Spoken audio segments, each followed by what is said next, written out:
Hello, Kamatik. This is Girl Kamatik. This is my first vlog. So, guys, ang hirap pala mag voice over. Ito pala. Ito yung Piduaan Falls located at Donvic, Misamis Occidental. Tingnan nyo naman guys, napakaganda talaga ng nature.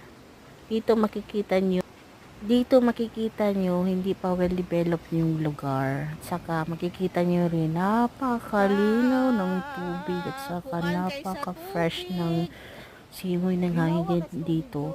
Hindi nyo pa makikita yung actual falls. Tinatawag din na curtain falls nila.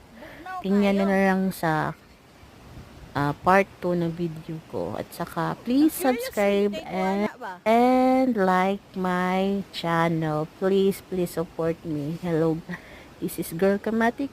Go!